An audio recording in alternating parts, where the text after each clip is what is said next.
BJP జాతీయ అధ్యక్షురాలిగా పురంధేశ్వరిని RSS వ్యతిరేకిస్తోందా అంటే అవునని అంటున్నాయి నాగ్పూర్ వర్గాలు. సార్వత్రిక ఎన్నికల్లో హ్యాట్రిక్ విజయాన్ని నమోదు చేసి దేశంలో అప్రతిహతంగా దూసుకుపోతున్న భారతీయ జనతా పార్టీ ఇప్పుడు మరో కీలక మలుపులోకి ప్రవేశిస్తోంది. పార్టీకి కొత్త జాతీయ అధ్యక్షుడి ఎంపిక దగ్గరకు వచ్చిన వేళ దక్షిణాది నేతకే బాధ్యత ఇవ్వాలనేటువంటి సంకేతాలు బయటకొస్తున్నాయి.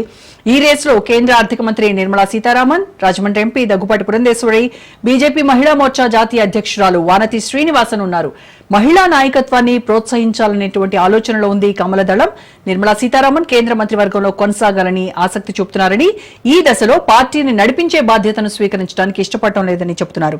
ఇక మరోవైపు వానతి శ్రీనివాసన్ జాతీయ రాజకీయాల్లో పెద్ద పేరు కాదు. ఆమె ఎక్కువగా తమిళనాడు రాజకీయాలకే పరిమితమయ్యారు. ఇక్కడ బీజేపీ ఉనికి తక్కువగా ఉంది కాబట్టి ఎక్కువగా చర్చించబడుతున్నటువంటి పేరు దగ్గుపాటి పురంధేశ్వరి. సో దీనికి సంబంధించి పూర్తి ఇన్ఫర్మేషన్ మా ప్రతినిధి వాసు విజయవాడ నుంచి అందిస్తారు. సో వాసు, దగ్గుపాటి పురంధేశ్వరి పేరు చాలా అంటే టాప్ 3లో ఉంది. నిర్మలా సీతారామన్ కావచ్చు, ఇటు వానతి శ్రీనివాసన్, ఆ తర్వాత దగ్గుపాటి పురంధేశ్వరి. మరి ఎందుకు దగ్గుపాటి పురంధేశ్వరిని ఆర్ఎస్ఎస్ వ్యతిరేకిస్తున్నట్టుగా సమాచారం అందుతోంది? రీజన్ ఏంటి? థ్యాంక్ యూ రోజా. అయితే ఆర్ఎస్ఎస్ సంఘ్ పరివార్ తీవ్రంగా వ్యతిరేకించే పరిస్థితిలో కనిపిస్తున్నాయి. అయితే పురంధరేశ్వరి వాక్చాతుర్యంగా మాట్లాడిన నేత అయినప్పటికీ కూడా ప్రధానంగా జాతీయ బీజేపీలో ఉండేందుకు కూడా ఈ సిద్ధాంతపరమైన సంఘ్ పరివార్ కూడా కొంత వ్యతిరేకించే పరిస్థితులు కనిపిస్తున్నాయి. ఇది ప్రధానంగా పురంధరేశ్వరి టీడీపీ పార్టీలో ఉంది, అనంతరం కూడా కాంగ్రెస్ పార్టీలో ఉన్నారు, తదనంతరం కేంద్ర మంత్రిగా కూడా పనిచేయడం కూడా జరిగింది. ప్రస్తుతం మరల బీజేపీలోకి వచ్చి జాతీయ కార్యదర్శిగాను ఏపీ బీజేపీ చీఫ్ గా కూడా పనిచేస్తున్నారు.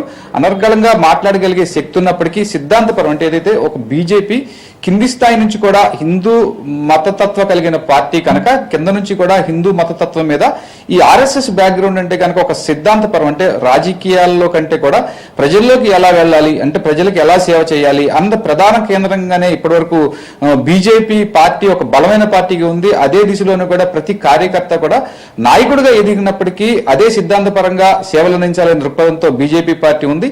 ఇదే నేపథ్యంలో కూడా దక్షిణాది నుంచి కూడా ఒక కీలక నేతని ఎంపిక చేయాలనే ఆలోచనలో ఉన్నప్పటికీ కూడా ఇప్పటికే చాలా లోతుగా ఆలోచిస్తున్నారు. పురంధరేశ్వరిని చూసుకుంటే కనుక ఈ ఆర్ఎస్ఎస్ బ్యాక్గ్రౌండ్ లేకపోవటం, ఆర్ఎస్ఎస్ సిద్ధాంతాలు లేకపోవటం, ఆవిడ కొంతకాలంలో టీడీపీలో ఉండటం, తర్వాత కాంగ్రెస్ లో ఉండటం, మరల ఇప్పుడు బీజేపీలో ఉన్నప్పటికీ బీజేపీ ఎంపీగా ఉన్నప్పటికీ కూడా సిద్ధాంతాల పరంగానే ఆర్ఎస్ఎస్ సిద్ధాంతపరంగా వ్యతిరేకిస్తుందని చెప్పి చెప్పుకోవచ్చు.